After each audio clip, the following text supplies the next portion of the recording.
아멘. 대단히 감사합니다. 설 익은 과일보다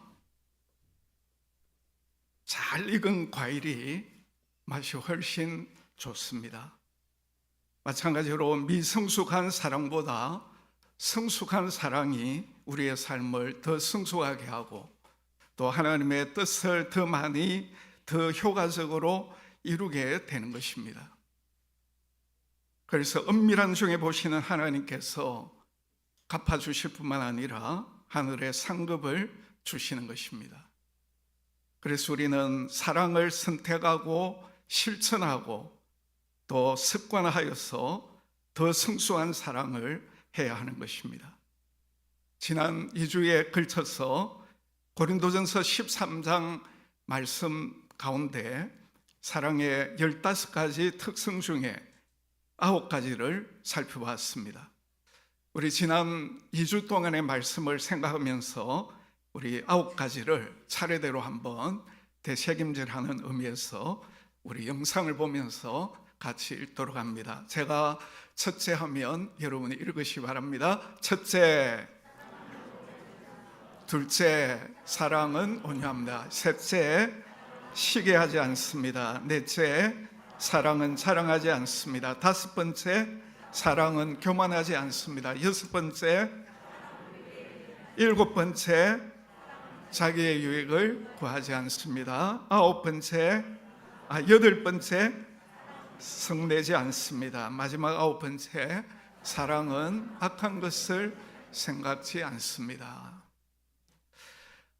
이 9가지 이제 말씀이 다 이제 현재 동사이기 때문에 오늘 우리가 늘 이 말씀 그대로 우리의 삶 가운데 그대로 잘 실천을 해가야 되는 것입니다. 이전까지 우리의 사랑에 참 여러 가지 미숙한 부분들이 아마 많이 있을 것인데 우리가 이 말씀을 들으면서 또 듣고 난 이후에도 어떻게 하면 이 말씀대로 잘 실천해서 더 성숙한 사랑을 내가 정말 할 수 있을까, 이런 과제를 가지고 이제 마지막 오늘 6가지를 함께 살펴보고 은혜를 받고자 하는 것입니다. 10번째, 우리 같이 한번 읽어봅니다. 시작. 사랑은 불의를 기뻐하지 않습니다. 불의라고 하는 것은 죄의 결과를 가리키는 것입니다. 죄를 지었을 때 그 결과가 불의라는 것입니다. 그런데 사랑은 이러한 불의를 기뻐하지 않는다는 거죠. 자신의 죄든 또 다른 사람의 죄든 그 범죄의 결과를 보고 결탄코 기뻐하지 않는 것입니다. 고린도 교회 교인들 가운데는 가족 내에서 불륜의 범죄를 저지르는 자들이 있었습니다. 근데 이들이 범죄하고 난 이후에 자신의 그 범죄를 합리화하고 심지어 그 불의를 자랑하기까지 했다는 겁니다. 그리고 고린도 교회 교인들 가운데는 남의 불의를 보면서 기뻐하는 자들이 있었다는 거죠. 그런 고린도 교회 교인들을 향하여 바울은 사랑은 불의를 기뻐하지 않는다, 이렇게 가르치고 있는 것입니다. 옛날 청교도들이 이 불의를 기뻐하지 않는 그런 사랑을 참 실천하기 위하여 2가지 의식화 작업을 했다는 것입니다. 하나는 하나님의 슬픔을 생각하는 것입니다. 우리 하나님은 공의로우신 분이시고 거룩하신 분이시기 때문에 불의를 조금도 좋아하지 않습니다. 근데 우리가 불의를 행할 때 우리 하나님 얼마나 슬퍼하십니까? 그래서 그 하나님이 우리의 불의를 보고 슬퍼하는 것을 생각할 때 우리가 어떻게 불의를 기뻐할 수 있느냐는 거죠. 청교도들은 하나님은 그 불의에 대하여 기뻐하지 않는다, 슬퍼하신다, 이것을 늘 생각하면서 그 하나님을 슬프게 해서는 안 된다, 늘 그것을 생각하면서 불의를 기뻐하지 않았다는 거죠. 또 하나는 범죄가 초래할 형벌을 생각하는 것입니다. 여러분, 우리가 죄를 지으면 그 죄로 말미암는 형벌이 반드시 따르게 되어 있어요. 무엇보다도 자신을 파괴합니다. 다른 사람까지도 파괴하는 이런 형벌이 주어지게 되는 거죠. 그래서 우리는 항상 범죄가 초래할 형벌을 생각하면서 정말 불의를 기뻐해서는 안 된다는 거죠.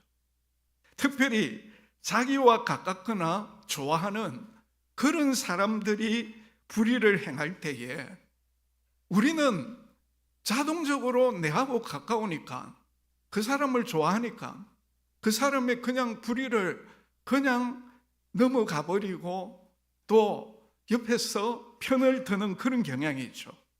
지금 우리나라가 보수와 지금 진보를 이렇게 완전히 나누어져 가지고 어떻습니까? 보수에 있는 사람들은 보수가 잘못하는 것도 그냥 넘어가지 않아요. 진보 측에 있는 사람도 마찬가지예요. 진보 측에서 아무리 잘못해도 거기에 대해서 잘못했다고 하지 않아요. 여러분, 아나니아 삽비라 부부를 우리가 볼 때에 참 너무 안타까운 것은, 한 사람이라도 참 마귀가 주는 그 생각을 물리치고 내 남편이 그런 생각을 할 때에 아내라도 그것은 잘못된 것입니다. 우리가 하나님을 속이고 원래는 다 바치기로 했는데 그 가운데 일부를 바치는 것, 이거 하나님 속이는 일 아닙니까? 이렇게 한 사람이라도 똑바로 그 불의에 대하여 기뻐하지 아니하고 제대로 했다고 하면 두 사람이 한날에 죽는 그런 불행을 당하지 않았을 겁니다. 정말 사랑하기 때문에 그 남편이 잘못하면 아내가 그 불의에 대해서 이야기를 하고 함께 동참하지 않는, 이야기를 하고 바로 돌이키도록 하는, 그것이 진정한 사랑이라는 거죠. 두 번째로, 사랑은 진리와 함께 기뻐하는 것입니다. 소극적으로는 불의를 기뻐하지 아니하고 적극적으로는 진리를 기뻐한다는 거죠. 진리를 가리려고 하지 아니하고 그 진리에 직면할 만큼 용기를 가지는 것이 사랑인 것입니다. 불의가 지고 진리가 이길 때 기뻐하는 것이 사랑입니다. 불의를 버리고 의를 행할 때 기뻐하는 것이 사랑입니다. 거짓을 버리고 진리를 행할 때 기뻐하는 것이 사랑인 것입니다.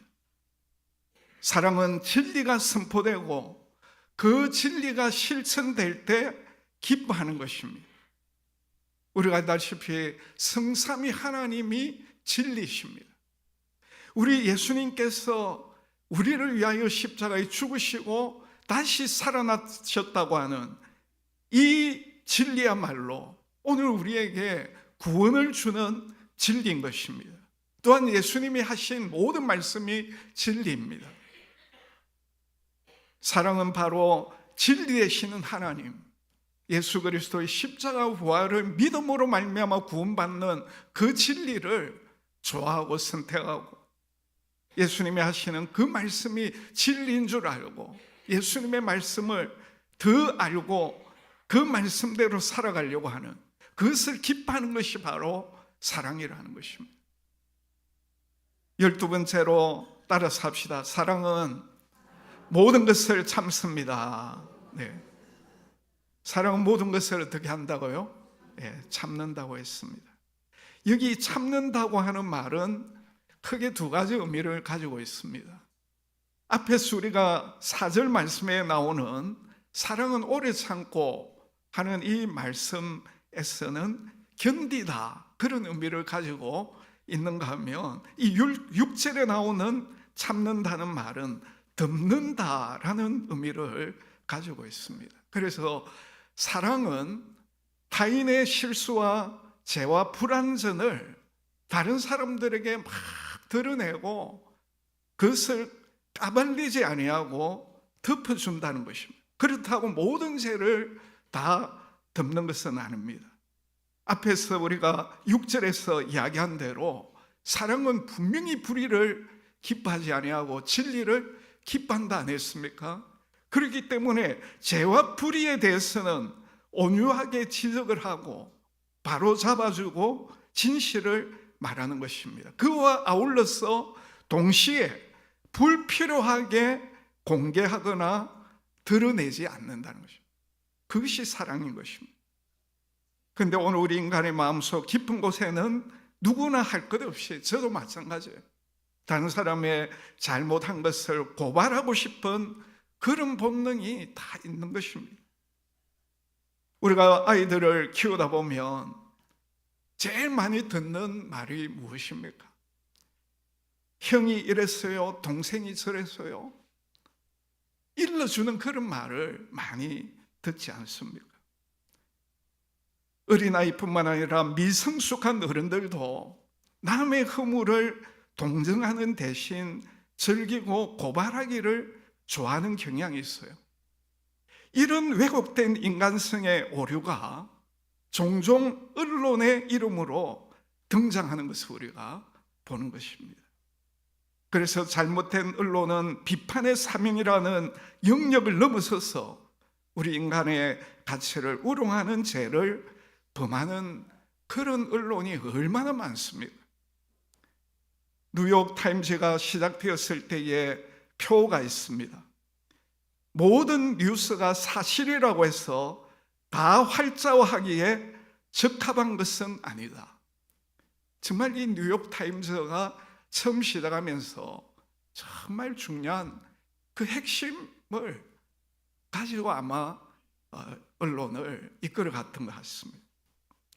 우리는 남에 대한 모든 이야기가 사실이라고 해서 말하기에 다 적합한 것은 결코 아니다. 이것을 우리가 잊지 말고 다른 사람의 잘못을 드러내기보다 덮어줄 줄 아는 이런 사랑을 우리가 실천해야 되는 것입니다. 우리 잠언 10장 12절 말씀 같이 읽습니다. 시작. 미움은 다툼을 일으켜도 사랑은 모든 허물을 가리느니라. 아멘입니까? 사랑은 모든 허물을 가린다고 했습니다. 잠언 17장 9절에도 허물을 덮어두는 자는 사랑을 구하는 자다. 허물을 덮어주는 자가 진정으로 사랑하는 자라는 거죠.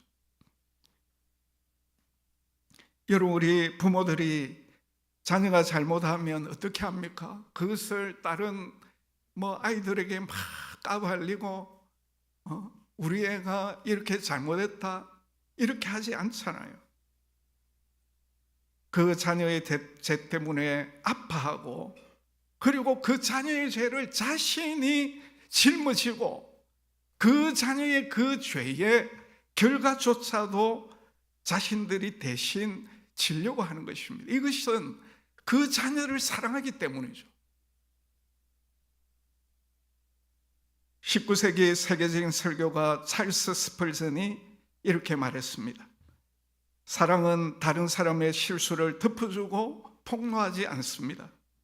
그런데 오늘날 다른 사람의 실수를 찾아내면 별식이라도 되는 양 그것을 들고 바로 이웃으로 달려가서 폭로하지 않고는 못 배기는 참견쟁이가 있습니다. 남을 욕하는 열심의 절반이라도 복음 전하는 데 서면 얼마나 좋겠습니까? 사랑은 남의 과오 앞에서 입을 다물어 버립니다. 참 의미 있는 그런 말이지 않습니까? 13번째로 사랑은 모든 것을 믿습니다. 따라서 합시다. 사랑은 모든 것을 믿습니다. 네. 사랑은 불의를 기뻐하지 아니하고 진리와 함께 기뻐하는 것을 전제로 해서 모든 것을 믿습니다. 그래서 비진리를 믿지 아니하고 진리를 믿습니다. 흰 것을 검다고 할 때 그것을 믿지 않습니다. 왜냐하면 흰 것이 검다는 것은 비진리이기 때문이죠. 또한 사랑은 편견도 믿지 않습니다. 편견 역시 비진리이기 때문이죠. 사랑은 모든 것에 속아 넘어가는 것도 아닙니다. 의와 진리를 바탕에 깔고 있기 때문입니다. 사랑은 모든 것을 믿는다. 그러면 이 말씀의 의미가 무엇이겠습니까? 잘못된 속단을 하지 아니하고 결론을 내리기까지 너그러운 것을 의미하는 것입니다. 불의와 의를 잘 분간하고 거짓과 진리를 잘 분별하지만은 상대방의 말을 일단 선한 동기로 보는 것입니다. 결정적인 증거가 나오기까지 믿어줍니다. 상대의 인격을 존중해서 모든 것을 믿어줍니다. 일단 끝까지 선한 것으로 믿어줍니다. 제가 입증될 때까지 믿어줍니다. 더 나아가 믿음이 다 깨어져도 믿어줍니다. 상대가 인간이기 때문이요, 최소한의 양심을 가지고 있을 것이라 믿기 때문입니다. 최소한의 양심은 남아있는 하나님의 망가진 형상이라고 보기 때문에 믿어주는 것입니다. 상대가 너무 심하게 망가졌을 경우 나 같은 걸 믿어줘라고 감동을 받고 언젠가는 돌아올 여지를 남겨놓는 것입니다. 우리 예수님께서 시몬 베드로를 부르실 때에 하신 말씀이 뭡니까? 장차 내 이름을 게바라 하리라. 게바, 베드로죠. 우리말로 하면 반석입니다. 그러나 베드로는 우리가 볼 때 얼마나 연약하고 불안정하고 미숙한 점이 많았습니까? 그럼에도 불구하고 예수님은 그를 믿어주신 거예요. 바로 그런 예수님의 사랑에 힘입어서 나중에 베드로는 초대교회의 반석과 같은 지도자가 될 수 있었던 것입니다. 오늘 우리도 그 예수님이 믿어주셨기 때문에 오늘 여기까지 온 것 아닙니까? 그렇다면 오늘 우리도 다른 사람을 믿어줘야 되는 것입니다. 14번째로 따라서 합시다. 사랑은 모든 것을 바랍니다. 여기 모든 것을 바란다, 이 말은 실패한 사람에 대해서 더 이상 희망이 없다고 보지 아니하고 다시 일어설 것이다, 이런 희망을 품는 것을 말합니다. 상대가 아무리 망가져 있어도 하나님의 구원의 손길이 임하기만 하면 다시 회복될 수 있다, 이것을 희망하는 것입니다. 아무리 문제투성이, 골칫거리, 절망덩어리라도 희망을 잃지 않는 것이 사랑입니다.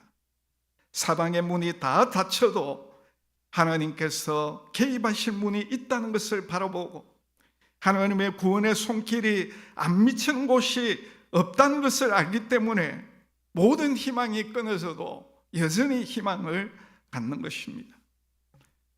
인간이 아무리 실패해도 하나님께서 일하시기 시작하면 인간의 실패는 최종적인 실패가 아님을 믿기 때문입니다. 사랑은 모든 것을 바라는 것입니다. 마지막으로 따라서 합시다. 사랑은 모든 것을 견딥니다. 모든 것을 어떻게 한다고요? 견딘다 했습니다. 자신이 당하는 것이 무엇이든지 조용하게 견뎌내는 것이 사랑입니다. 우리가 4절에서 7절까지 사랑의 특성을 쭉 우리가 살펴봤는데 제일 먼저 나오는 것이 사랑은 오래 참는다 아니었습니까? 그리고 제일 마지막 15번째가 무엇입니까? 견디는 것으로 매듭이 지어지는 것이에요. 그래서 사랑은 자신이 당하는 것에 대해서 오래 참고 그 다음에 또 다른 사람들에게 친절을 베풀고 상대방의 잘못을 덮어주고 그 다음에 모든 것을 끝까지 견디는 것입니다. 여기 모든 것이라고 하는 것은 성도들의 기질적인 약점도 들어있습니다. 약한 성도들의 약점도 들어있습니다. 약한 성도들의 앙심과 보복심도 들어있습니다. 또 세상의 비난과 박해도 들어있습니다. 그런데 사랑은 이 모든 것을 끝까지 견딘다는 것입니다. 찰스 스펜서는 이런 말을 했습니다. 성도들에 대해 사랑을 베풀어야 하지만 착한 성도들 중에도 여러분의 인내를 테스트하는 사람들도 있을 것입니다. 그런 분도 여러분처럼 완벽하지 못하기 때문에 항상 좋은 점만 있는 것이 아니라 때때로 나쁜 점도 드러내는 것입니다. 때문에 모든 것을 견디겠다는 각오를 단단히 해야 하는 것입니다. 그러면서 진주굴을 비유로 들었어요. 우리가 잘 아는 대로 이 굴 속에서 진주가 어떻게 만들어집니까? 처음에 자기를 괴롭히는 그런 것이 자기 몸체에 들어오게 됩니다. 그것으로 인하여 얼마나 고통을 당하는지 모릅니다. 그런데 그것을 바깥으로 내버리지 아니하고 자기 몸체로 덮어버리는 거예요. 그럴 때 나중에 그것이 진주로 나타나게 되는 거죠. 오늘 우리에게도 상대방이 우리를 힘들게 하고 어렵게 할 때에 그것을 그냥 아무런 의미 없이 그냥 내버리는 것이 아니라 그것을 끌어안고 하나님 앞에서 기도하면서 끝까지 견디게 될 때 그것이 바로 인내와 온유와 오래 참음과 용서와 같은 진주 같은 인격이 오늘 우리에게 형성되는 것입니다. 다른 사람이 이유 없이 화를 낼 때 유감으로 생각하되 그들 때문에 나쁜 마음을 품지 아니하고 끝까지 우리가 사랑으로 견고하게 쓸 때에 오늘 우리의 인격이 정말 사랑의 인격으로 아름답게 열매를 맺게 되는 것입니다. 우리가 견딜 때 조금만 견디는 것이 아니라 몇 가지만 견디는 것이 아니라 정말 예수님 생각하면서 끝까지 모든 것을 우리가 견딜 수 있어야 되겠죠. 그래서 모든 것을 덮어주고 모든 것을 믿어주고 모든 것을 바랐음에도 불구하고 더 이상 갈데 없는 지점에 왔을 때라 오늘 우리가 끝까지 이제 견뎌야 하는 것입니다. 바로 그렇게 사신 분이 바로 우리 예수님이십니다. 그래서 우리 예수님이야말로 이제 사랑으로 승리하셨습니다. 고린도전서 13장에 예수님을 넣어보면 다 이제 맞지 않습니까? 우리에게 사랑이라고 하는 말을 예수님으로 넣어가지고 우리 영상을 보면서 우리 같이 한번 읽어봅니다. 시작. 예수님은 오래 참으시고 온유하십니다. 예수님은 시기하지 않으시고 자랑하지 않으시고 교만하지 않습니다. 예수님은 무례히 행하지 않으시고 자기의 유익을 구하지 않으시고 성내지 않으시고 악한 것을 생각지 않습니다. 예수님은 불의와 함께 기뻐하시지 않고 진리와 함께 기뻐하십니다. 예수님 우리의 모든 죄를 덮어주시고 우리를 끝까지 믿어주시고 우리가 고쳐질 것을 끝까지 소망하시고 우리의 죄와 실수와 약점으로 인한 모든 실망과 고통을 끝까지 참으십니다. 아멘입니까? 근데 오늘 우리가 예수님을 믿고 그분을 따르는 제자라고 하면 이제 우리도 그 예수님처럼 우리도 사랑해야 되는데 예수님의 우리 각자의 이름을 한번 넣어서 참 한다고 하면 참 부끄럽지 않습니다. 저도 마찬가지예요. 저도 3주에 거쳐서 이 고린도전서 13장 말씀을 준비하고 또 전하면서 저 자신부터가 정말 예수님처럼 사랑한다는 것이 너무나도 어렵고 또 하더라도 너무 미숙한 점이 너무 참 많아요. 그렇다고 해서 우리가 포기해야 되겠습니까? 하나님은 우리가 사랑할 수 있도록 모든 조치를 다 취해 주셨습니다.